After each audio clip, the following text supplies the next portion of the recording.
ವೀಕ್ಷಕರೇ, ನಿತ್ಯ ಜ್ಯೋತಿರ ವಾಸ್ತು ಭವಿಷ್ಯ ವಿಶೇಷ ನೇರಪ್ರಸಾರ ಕಾರ್ಯಕ್ರಮಕ್ಕೆ ಸ್ವಾಗತ. ನಾನು ಚಿತ್ರ. ಬದಲಾದ ಸಮಯದಲ್ಲಿ ಅಂದ್ರೆ ಪ್ರತಿ ಶನಿವಾರ ನಾವು 8:30 ಗಂಟೆಗೆ ಮಾಡ್ತಾ ಇದ್ವಿ. ಆದ್ರೆ ಇನ್ಮುಂದೆಯಿಂದ ಸಂಜೆ 5 ಗಂಟೆಯಿಂದ 6 ಗಂಟೆವರೆಗೂ ಕೂಡ ನಿಮಗೆ ನಿತ್ಯ ಜ್ಯೋತಿರ ವಾಸ್ತು ಭವಿಷ್ಯ ಲೈವ್ ಇರುತ್ತೆ. ನೇರ ಪ್ರಸಾರದಲ್ಲಿ ಕೂಡ ನೀವು ಕಾಲ್ ಮಾಡಬಹುದು, ಮಾತನಾಡಬಹುದು. ವೀಕ್ಷಕರೇ, ನಾವು ಕಳೆದ ಸಂಚಿಕೆಯಲ್ಲಿ ಸಾಕಷ್ಟು ವಿಚಾರಗಳ ಬಗ್ಗೆ ಗುರೂಜಿಗಳು ನಮಗೆ ತಿಳಿಸ್ಕೊಟ್ಟಿದ್ರು. ಹಾಗೆ ಇವತ್ತಿನ ಸಂಚಿಕೆಯಲ್ಲೂ ಕೂಡ ಗ್ರಹಣ ವಿಚಾರಕ್ಕೆ ಸಂಬಂಧಪಟ್ಟಂತೆ ಗ್ರಹಣ ಅಂದ್ರೆ ಏನು, ಗ್ರಹಣದ ಪ್ರಭಾವ ಜನಸಾಮಾನ್ಯರ ಮೇಲೆ ಹೇಗೆ ಬೀರುತ್ತೆ, ಸೊ ಅದರಿಂದ ಉಂಟಾಗ್ತಕ್ಕಂಥ ತೊಂದರೆಗಳಿಂದ ನಾವು ಪರಿಹಾರಗಳನ್ನ ಯಾವ ರೀತಿಯಾಗಿ ಮಾಡ್ಕೊಳ್ಬೇಕು, ಹೀಗೆ ಹಲವಾರು ವಿಚಾರಗಳ ಬಗ್ಗೆ ಇವತ್ತಿನ ಸಂಚಿಕೆಯಲ್ಲಿ ತಿಳಿದುಕೊಳ್ತಾ ಹೋಗೋಣ. ಹಾಗೆ ಈ ವರ್ಷದಲ್ಲಿ ಅಥವಾ ಸೆಪ್ಟೆಂಬರ್ ತಿಂಗಳಿನಲ್ಲಿ ಮುಂಬರ್ತಕ್ಕಂಥ ಸೆಪ್ಟೆಂಬರ್ ತಿಂಗಳಿನಲ್ಲಿ ಯಾವ ಗ್ರಹಣ ಬರುತ್ತೆ ಅಂತ ಹೇಳಿ ಕೂಡ ತಿಳಿಯೋಣ. ಎಲ್ಲಾ ವಿಚಾರಗಳ ಬಗ್ಗೆ ತಿಳಿಸ್ಕೊಡೋದಕ್ಕೆ ನನ್ನ ಜೊತೆ ಇದ್ದಾರೆ ಗುರೂಜಿಗಳು. ಮೊದಲನೇದಾಗಿ ಅವರನ್ನ ಕಾರ್ಯಕ್ರಮಕ್ಕೆ ಸ್ವಾಗತಿಸ್ತಾ ಇದ್ದೀನಿ. ಖ್ಯಾತ ಸಂಖ್ಯಾಶಾಸ್ತ್ರಜ್ಞರು ಹಾಗೂ ಖ್ಯಾತ ಜ್ಯೋತಿಷಿಗಳು ಮತ್ತು ಪಂಚಭೂತ ವಾಸ್ತು ತಜ್ಞರಾದ ಶ್ರೀ ಮಂಜುನಾಥ್ ಗುರೂಜಿಗಳು. ಗುರುಜಿ ನಮಸ್ತೆ, ಕಾರ್ಯಕ್ರಮಕ್ಕೆ ಸ್ವಾಗತ. ನೀಲಾಂಜನ ಸಮಭಾಸಂ ರವಿಪುತ್ರಂ ಯಮಾಗ್ರಜಂ ಛಾಯಾ ಮಾರ್ತಂಡ ಸಂಭೂತಂ ತಂ ನಮಾಮಿ ಶನೇಶ್ವರಾಯ. ವೀಕ್ಷಕರೇ, ಗುರೂಜಿಗಳನ್ನ ಕಾರ್ಯಕ್ರಮಕ್ಕೆ ಸ್ವಾಗತಿಸಿದ್ದಾಯ್ತು. ನೀವು ಕೂಡ ನೇರ ಪ್ರಸಾರ ಕಾರ್ಯಕ್ರಮವನ್ನ ನೋಡ್ತಾ ಇದ್ರೆ ಕರೆ ಮಾಡಬಹುದು. ಹಾಗೆ ನೀವು ಕಾಲ್ ಮಾಡಬೇಕಾಗಿರೋ ನಂಬರ್ 0816227004 ಅಥವಾ 5 ಅಥವಾ 6 ಗೆ ಕಾಲ್ ಮಾಡಿ ಗುರೂಜಿಗಳ ಬಳಿ ಮಾತನಾಡಿ. ನಿಮ್ಮ ಏನೇ ಸಮಸ್ಯೆಗಳಿದ್ರೂ ಸಹ ತುಂಬಾ ಸರಳ ಮತ್ತೆ ಸುಲಭ ಪರಿಹಾರವನ್ನ ಗುರೂಜಿಗಳು ನಿಮ್ಗೆ ತಿಳಿಸ್ಕೊಡ್ತಾರೆ. ಹಾಗೆ ಇವತ್ತಿನ ನಮ್ಮ ಈ ಸಂಚಿಕೆಯಲ್ಲಿ ನಾಳೆದು ಅಂದ್ರೆ 31/8/2025 ಭಾನುವಾರದ ಪಂಚಾಂಗ ಮತ್ತೆ ತಿಥಿ ಹಾಗೆ ದಿನ ಭವಿಷ್ಯವನ್ನ ಕೂಡ ನೋಡ್ತಾ ಹೋಗೋಣ. ಗುರೂಜಿ, ಇವತ್ತಿನ ನಾಳಿನ ದಿನದ ಪಂಚಾಂಗವನ್ನ ತಿಳಿಸ್ಕೊಡ್ತೀರಾ? ಖಂಡಿತ. ನೋಡಿ, ನಾಳಿನ ಒಂದು ವಿಶೇಷವಾದ ಇದು ಅಂತಂದರೆ ದಿನಾಂಕದಲ್ಲಿ ಪಂಚಾಂಗ ನೋಡಬೇಕಂದ್ರೆ 31 ಆಗಸ್ಟ್ 2025 ಅಷ್ಟಮಿ ತಿಥಿ ಇರುವಂಥದ್ದು, ಶುಕ್ಲ ಪಕ್ಷ, ಅನುರಾಧ ನಕ್ಷತ್ರ, ವಿಶೇಷವಾದ ಒಂದು ಶನೇಶ್ವರ ನಕ್ಷತ್ರ, ವೈದಿತಿ ಯೋಗ, ವಿಷ್ಟೀಕರಣ, ನಾಳಿನ ವಾರ ರವಿವಾರ ಅಂತ ಹೇಳ್ತೀವಿ. ಮತ್ತು ನಾಳಿನ ಒಂದು ಸೂರ್ಯೋದಯ ಸಮಯ ಭಾನುವಾರದ ಸಮಯ 6:09 ಬೆಂಗಳೂರಿನ ಕಾಲಮಾನದಲ್ಲಿ ಇರುವಂಥದ್ದು ಮತ್ತು 6:29 ಸೂರ್ಯಾಸ್ತ ಆಗುವಂಥದ್ದು. ಮತ್ತು ನಾಳಿನ ಒಂದು ಮುಹೂರ್ತ ಭಾಗ ಅಂತ ನೋಡಿದ್ರೆ ರಾಹುಕಾಲ 4:57 6:30 ಮತ್ತು ಯಮಗಂಡ ಕಾಲ 12:20 1:52 ಇರುವಂಥದ್ದು. ಗುಳಿಕ ಕಾಲ 3:25 4:57. ಅಭಿಜಿತ ಮುಹೂರ್ತ ಅಥವಾ ಅಭಿಜಿತ ಲಗ್ನ ಅಂತ ನೋಡೋದಾದ್ರೆ 11:55 12:44 ಒಂದು ಮುಹೂರ್ತ ಭಾಗದಲ್ಲಿ ಇರುವಂಥದ್ದು. ಗುರುಜಿ, ನಾಳಿನ ದಿನದ ಒಂದು ಪಂಚಾಂಗ ಮತ್ತೆ ತಿಥಿಯನ್ನು ತಿಳಿಸ್ಕೊಟ್ಟಿದ್ದೀರಾ. ಹಾಗೆ ನಾಳೆ ದಿನದ ಒಂದು ವಿಶೇಷತೆ ಏನಿದೆ ಅಂತ ಹೇಳಿ ತಿಳಿಸಿ. ನೋಡಿ, ಭಾದ್ರಪದ ಮಾಸ ಅಂತಂದ್ರೆ ತುಂಬ ವಿಶೇಷವಾಗಿರುವಂಥದ್ದು. ಹೇಗೆ ನಾವು ಚಾತುರ್ಮಾಸದ ರಥಕ್ಕೆ ಹೇಗೆ ಮಹತ್ವವನ್ನು ನೀಡಿದ್ದೀವಿ ಅಂದರೆ ಆಷಾಢದಿಂದ ಪ್ರಾರಂಭವಾಗಿ ಶ್ರಾವಣ ಮತ್ತು ಭಾದ್ರಪದ ಮುಂದೆ ಆಶ್ವೇಜ, ಈ 4 ಮಾಸಕ್ಕೆ ನಾವೇನು ಹೇಳ್ತೀವಿ ಮುಂದೆ ಬರುವ ಕಾರ್ತಿಕ ಮಾಸವಾಗಿರ್ಬೋದು, ಈ 4 ಒಂದು ಮಾಸಕ್ಕೆ ತುಂಬ ವಿಶೇಷವಾಗಿ ಚಾತುರ್ಮಾಸ ಅಂತ ಹೇಳ್ತೀವಿ. ಅದರಲ್ಲಿ ಬರುವಂಥ ಭಾನುವಾರ ಬರುವಂಥ ಮುಂದಿನ ಭಾನುವಾರದಿಂದ ಈ ಒಂದು ಪಿತೃಪಕ್ಷ ಪ್ರಾರಂಭವಾಗ್ತಿರುವಂಥದ್ದು ಈ ಒಂದು ಮಾಸದ ವಿಶೇಷ. ಮತ್ತು ನಾಳೆ ಅತ್ಯಂತ ವಿಶೇಷವಾಗಿ ವಿಜೃಂಭಣೆಯಿಂದ ಮೊನ್ನೆ ಏನು 3 ದಿನದ್ದು 4 ದಿನದ್ದು ವಿಸರ್ಜನೆ ಆಯಿತು, ನಾಳೆ ಕೂಡ ವಿಸರ್ಜನೆಗಳು, ಗಣಪತಿ ವಿಸರ್ಜನೆ ಆಗುವಂಥದ್ದು. ಮತ್ತು ಭಾನು ಅಂದರೆ ರವಿಗ್ರಹಕ್ಕೆ ಸಂಬಂಧಪಟ್ಟಂಥದ್ದು. ಸೊ ಯಾರೋ ಒಂದು ಸರ್ಕಾರಿ ಉದ್ಯೋಗಕ್ಕೆ ಪ್ರಯತ್ನ ಪಡ್ತಿರ್ತಿರೋ ಮತ್ತು ಎಷ್ಟೋ ಒಂದು ಕೆಲಸಗಳು ತಾವು ಪ್ರಯತ್ನ ಪಟ್ಟರೂ ಕೂಡ ಬೇಗ ಆಗೋದಿಲ್ಲ. ಸೊ ಆ ವಿಚಾರದಲ್ಲಿ ಅಂದರೆ ಜಾಬ್ ವಿಚಾರವಾಗಿ ಸೊ ಯಾರು ಭಾನುವಾರದೊತ್ತು ಒಂದು ಸೂರ್ಯನಿಗೆ ಅರ್ಘ್ಯ ನೀಡುವಂಥದ್ದು, ಆದಿತ್ಯ ಹೃದಯ ಸ್ತೋತ್ರ ಪಠನೆ ಮಾಡುವಂಥದ್ದು, ಸೂರ್ಯ ನಮಸ್ಕಾರ ಮಾಡುವಂಥದ್ದು, ಈ ರೀತಿ ಭಾನುವಾರದ ಉಪಯೋಗಗಳ ಅನುಸಾರವಾಗಿ ಪರಿಹಾರ ಮಾಡಿಕೊಂಡ್ರೆ ಆ ಒಂದು ಭಾನು ಅಂದರೆ ರವಿ ಗ್ರಹದ ಅನುಗ್ರಹ ನಾಳಿನ ದಿನ ಸಿಗುವಂಥದ್ದು. ಗುರುಜಿ, ನಾಳಿನ ದಿನದ ವಿಶೇಷತೆಯನ್ನು ಕೂಡ ತಿಳಿಸಿದ್ದೀರಾ. ಹಾಗೆ ನಾಳಿನ ದಿನದ ದಿನ ಭವಿಷ್ಯವನ್ನು ಕೂಡ ತಿಳಿಸ್ಕೊಡಿ. ಮೊದಲನೇದಾಗಿ ಮೇಷರಾಶಿ. ನೋಡಿ, ಮೇಷರಾಶಿಯವರು ವ್ಯಾಪಾರವನ್ನು ಬಲಪಡಿಸಲು ಇಂದು ನೀವು ಯಾವುದೇ ಪ್ರಮುಖ ಕ್ರಮಗಳನ್ನು ತೆಗೆದುಕೊಳ್ಳಬಹುದು. ಇದಕ್ಕಾಗಿ ನಿಮ್ಮ ಆಪ್ತ ನಿಮಗೆ ಆರ್ಥಿಕವಾದ ಸಹಾಯ ಕೂಡ ಮಾಡಬಹುದು. ಮೇಷರಾಶಿಯ ನಂತರ ಮುಂದಿನ ರಾಶಿ ವೃಷಭ ರಾಶಿ. ವೃಷಭ ರಾಶಿಯವರ ಅಸಡ್ಡೆಯ ವರ್ತನೆ ಪೋಷಕರನ್ನು ಸ್ವಲ್ಪ ಚಿಂತೆಗೀಡು ಮಾಡುತ್ತೆ. ಮತ್ತು ನೀವು ಯಾವುದೇ ಹೊಸ ಯೋಜನೆಯನ್ನು ಆರಂಭಿಸಲು ಮೊದಲು ವಿಶ್ವಾಸಕ್ಕೆ ತೆಗೆದುಕೊಳ್ಳುವುದು ಬಹಳ ಮುಖ್ಯವಾಗಿರುತ್ತೆ. ವೃಷಭ ರಾಶಿಯವರಿಗೆ ಕೂಡ ನಾಳಿನ ದಿನದ ಒಂದು ದಿನ ಭವಿಷ್ಯವನ್ನು ಕೂಡ ತಿಳ್ಕೊಂಡಿದ್ದೀರಾ. ಹಾಗೆ ಮುಂದಿನ ರಾಶಿ ಮಿಥುನ ರಾಶಿ.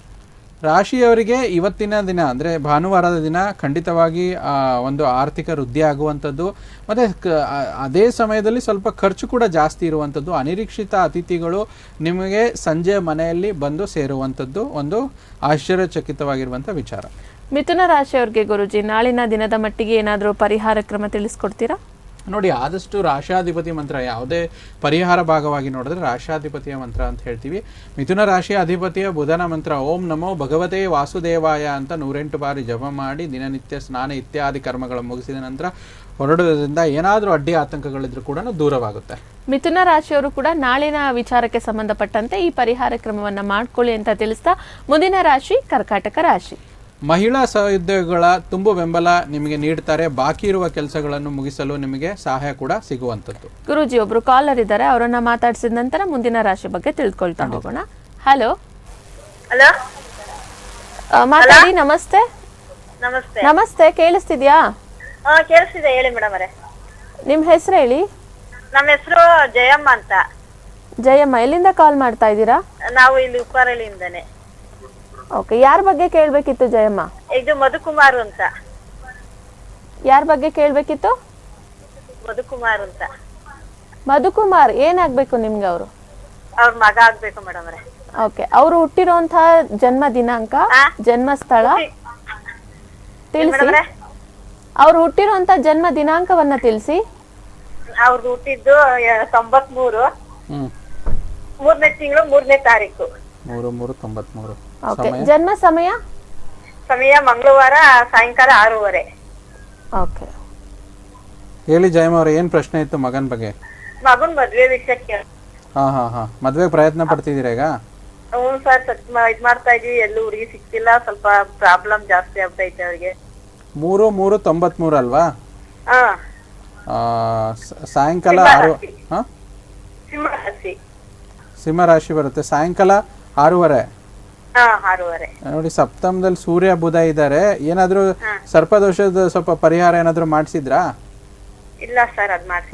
ಸ್ವಲ್ಪ ಅದನ್ನ ಮಾಡಿಸಿ. ಸ್ವಲ್ಪ ಕಾಳಸರ್ಪ ದೋಷ ಇದೆ, ಇದನ್ನ ಸರಿ ಮಾಡಿಸಿ. ಮತ್ತು ಬಲಗೈ ಒಂದು ತೋರ್ ಬೆಳ್ಳ ಅಂತ ಹೇಳ್ತೀವಿ, ಮೊದಲೇ ಬೆಳ್ಳಿಗೆ ಒಂದು ಪುಷ್ಪರಾಗ ಅಂತ ಹರಳು ಬರುತ್ತೆ. ಹೌದಾ? ಅದನ್ನ ಈ ಸತಿ ಸೆಟ್ ಆಗುತ್ತಾ ಸರ್ ಅವ್ರಿಗೆ?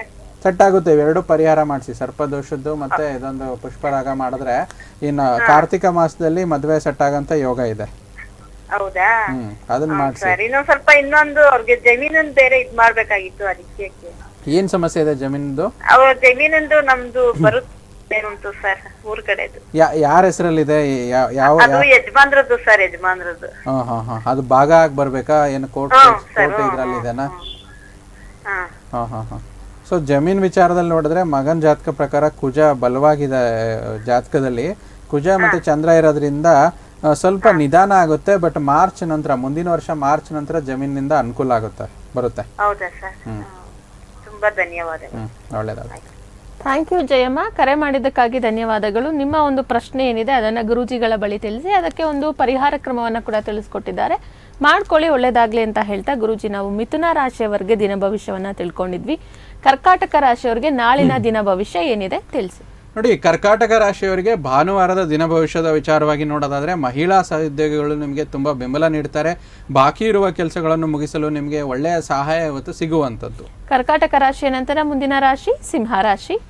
ನೀವು ಹೆಚ್ಚೇನು ಮಾಡದೆ ಇತರರ ಗಮನ ಸೆಳೆಯಲು ಇದೊಂದು ಪರಿಪೂರ್ಣವಾಗಿರುವಂಥ ದಿನ. ನಿಮ್ಮ ಪ್ರೀತಿ ಪಾತ್ರರು ನಿಷ್ಠೆಯಿಂದ ನಡೆಸಿಕೊಳ್ಳುತ್ತಾರೆ, ಅದರಿಂದ ನಿಮಗೆ ಖುಷಿ ಆಗುತ್ತೆ.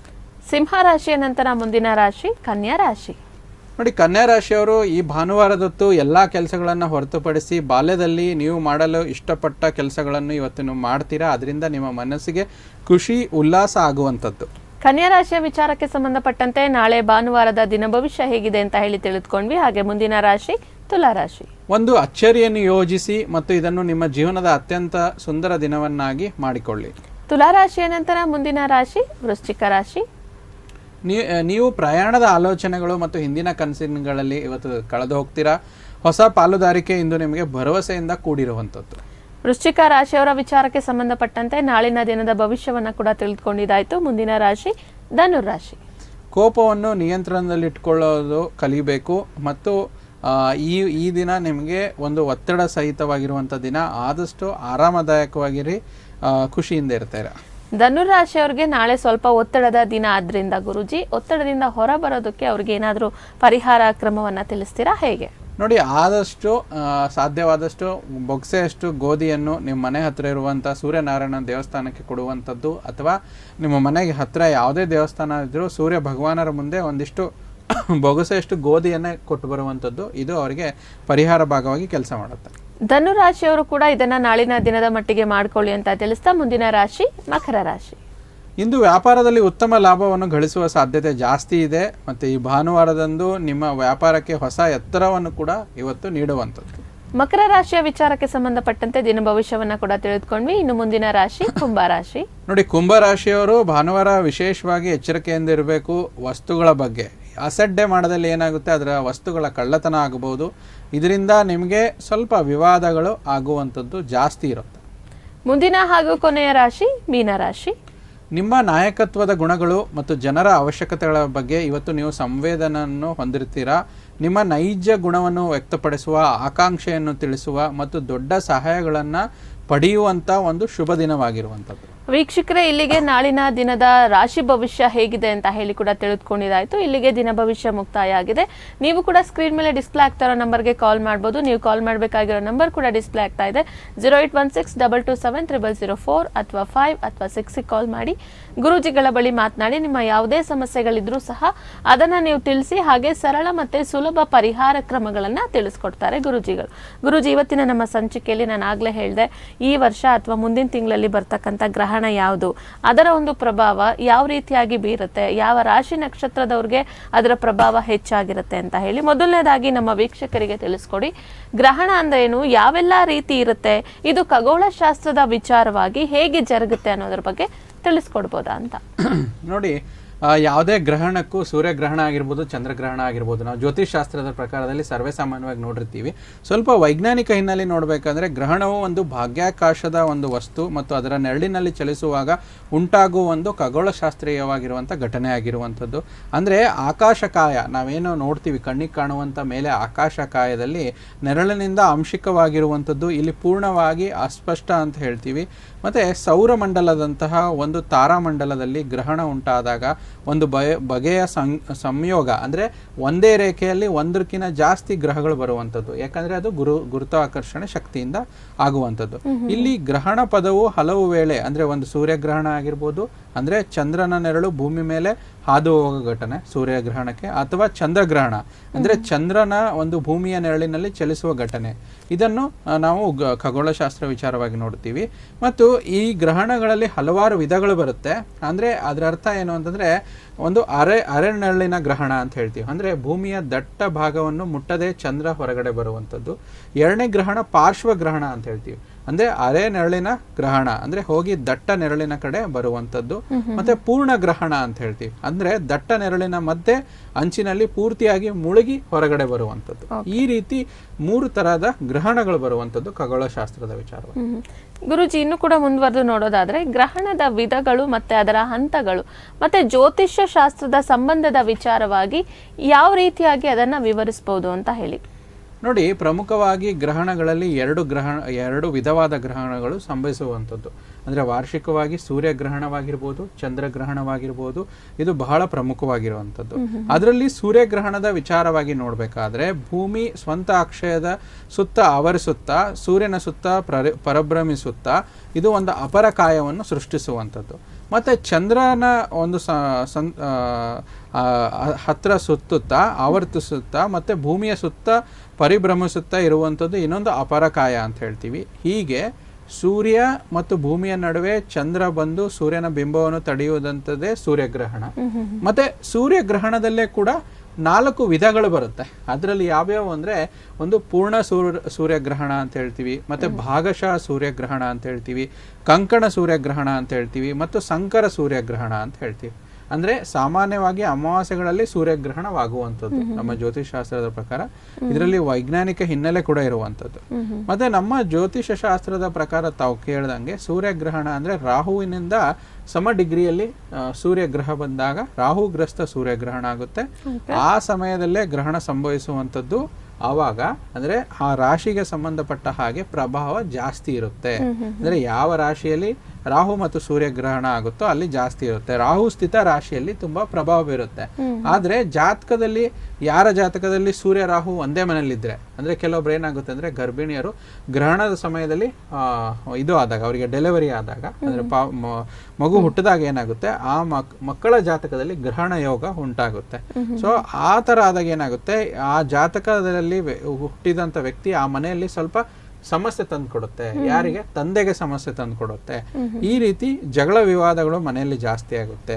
ಈ ರೀತಿ ಗ್ರಹಣಗಳು ಜ್ಯೋತಿಷ್ ಶಾಸ್ತ್ರದ ಪ್ರಕಾರವಾಗಿ ಅದರ ಪ್ರಭಾವವನ್ನು ಹೊಂದಿರುತ್ತೆ.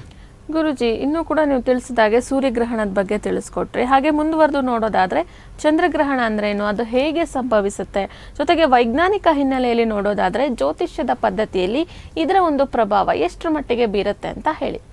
ನೋಡಿ, ತುಂಬಾ ಒಳ್ಳೆ ಪ್ರಶ್ನೆ. ಭೂಮಿಯು ಸೂರ್ಯೋನ್ಮುಖ ಪಾರ್ಶ್ವದಲ್ಲಿ ಶಂಖಾಕಾರದ ನೆರಳು ಉಂಟಾಗುತ್ತೆ ಮತ್ತು ಇದಕ್ಕೆ ಭೂಮಿಯ ನೆರಳಿನಲ್ಲಿ ಶಂಕು ಅಥವಾ ದಟ್ಟ ನೆರಳಿನ ಶಂಕು ಅಂಬ್ರ ಅಂತ ಹೇಳ್ತಾರೆ, ಅಂದ್ರೆ ಚಂದ್ರಗ್ರಹಣಕ್ಕೆ ಸಂಬಂಧಪಟ್ಟಂತೆ.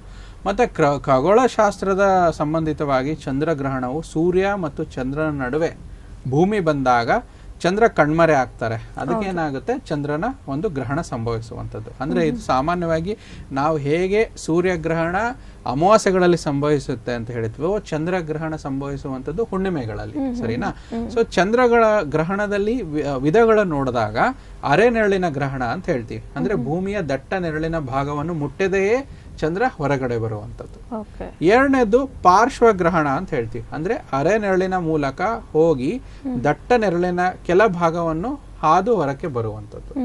ಮೂರನೇದು ಪೂರ್ಣ ಗ್ರಹಣ. ಇದರ ಪ್ರಕಾರದಲ್ಲಿ ಪೂರ್ಣ ಗ್ರಹಣದಲ್ಲಿ ದಟ್ಟ ನೆರಳಿನ ಮಧ್ಯೆ ಅಥವಾ ಅಂಚಿನಲ್ಲಿ ಪೂರ್ತಿ ಮುಳುಗಿ ಹೊರಗಡೆ ಬರುವಂಥದ್ದು. ಈ ರೀತಿ ಈ ವಿಧಗಳಲ್ಲಿ ಚಂದ್ರಗ್ರಹಣ ಸಂಭವಿಸುತ್ತೆ. ಮತ್ತು ತಾವು ಕೇಳಿದ ವಿಚಾರದಲ್ಲಿ ಜ್ಯೋತಿಷ್ ಶಾಸ್ತ್ರದ ಪ್ರಕಾರವಾಗಿ ಚಂದ್ರಗ್ರಹಣ ಅಂದ್ರೆ ಚಂದ್ರನ ವಿಚಾರದಲ್ಲಿ ಚಂದ್ರಗೆ ಕೇತು ಸಂಬಂಧ ಬಂದಾಗ ಈ ಗ್ರಹಣ ಸಂಭವಿಸುವಂಥದ್ದು ಹುಣ್ಣಿಮೆಗಳಲ್ಲಿ. ಯಾರ ಜಾತಕದಲ್ಲಿ ಈ ಹುಣ್ಣಿಮೆ ದಿನ ಅಥವಾ ಗ್ರಹಣ ದಿನ ಹುಟ್ಟುತ್ತಾರೋ ಅವರಿಗೆ ಚಂದ್ರ ಕೇತು ಕಾಂಬಿನೇಷನ್ ಇರುತ್ತೋ ಅವ್ರಿಗೇನಾಗುತ್ತೆ ಅಂದ್ರೆ ಅಷ್ಟೊಂದು ವಿಶಾಲ ಹೃದಯಗಳು ಆಗೋದಿಲ್ಲ, ಸ್ವಲ್ಪ ಮಾನಸಿಕವಾಗಿ ಕಾಯಿಲೆ ಕಸಾಯಿಲೆಗಳು ಜಾಸ್ತಿ ಬರುತ್ತೆ. ಮತ್ತೆ ಚಂದ್ರೋ ಮನಸ್ಸೋ ಜಾತಃ ಅಂತ ನಮ್ಮ ಒಂದು ಜ್ಯೋತಿಷ್ ಶಾಸ್ತ್ರದಲ್ಲಿ ಹೇಳಿದಂಗೆ ಚಂದ್ರನಿಗೆ ಗ್ರಹಣ ನಡೆದಾಗ ಒಂದು ಅಸ್ಪೃಷ್ಟತೆ ಅಂದ್ರೆ ಮಾನಸಿಕ ಕಿರಿಕಿರಿಗಳು ಜಾಸ್ತಿ ಆಗುತ್ತೆ. ಹೇಗೆ ಸೂರ್ಯಗ್ರಹಣ ಸಮಸ್ತ ಸೃಷ್ಟಿಯ ಚಲನವಲನಗಳನ್ನು ನಿಯಂತ್ರಿಸುತ್ತೋ ಅದೇ ರೀತಿ ಚಂದ್ರ ಸಮಸ್ತ ಜಾತಕದಲ್ಲಿ ಎಲ್ಲರಿಗೂ ಮನಸ್ಸಿಗೆ ಕಾರಕವಾಗಿರುವ ಗ್ರಹ ಆಗಿರುವುದರಿಂದ ಮನಸ್ಸಿನ ಮೇಲೆ ಪ್ರಭಾವ ಚಂದ್ರಗ್ರಹಣದು ತುಂಬಾ ಬೀರುತ್ತೆ. ಗುರುಜಿ, ಸೂರ್ಯಗ್ರಹಣ ಮತ್ತೆ ಚಂದ್ರಗ್ರಹಣ ಜ್ಯೋತಿಷ ಶಾಸ್ತ್ರದ ಪ್ರಕಾರ ಅದರ ಪ್ರಭಾವ ಹೇಗಿರುತ್ತೆ ಅಂತ ಹೇಳಿ ಕೂಡ ತಿಳಿಸ್ಕೊಟ್ರಿ. ಮುಂದಿನ ತಿಂಗಳು ಅಥವಾ ಈ ವರ್ಷ ಯಾವ ಒಂದು ಗ್ರಹಣ ಸಂಭವಿಸುತ್ತೆ ಇದ್ರ ಬಗ್ಗೆನೂ ಕೂಡ ನಮ್ಮ ವೀಕ್ಷಕರಿಗೆ ತಿಳಿಸಿ. ಅದಕ್ಕೂ ಮುಂಚೆ ವೀಕ್ಷಕರೇ, ನಾವು ತಗೋತಾ ಇದ್ದೀವಿ ನಮ್ಮ ನಿತ್ಯ ಜ್ಯೋತಿರ ವಾಸ್ತು ಭವಿಷ್ಯ ನೇರ ಪ್ರಸಾರ ಕಾರ್ಯಕ್ರಮದಲ್ಲಿ ಒಂದು ಚಿಕ್ಕ ವಿರಾಮ.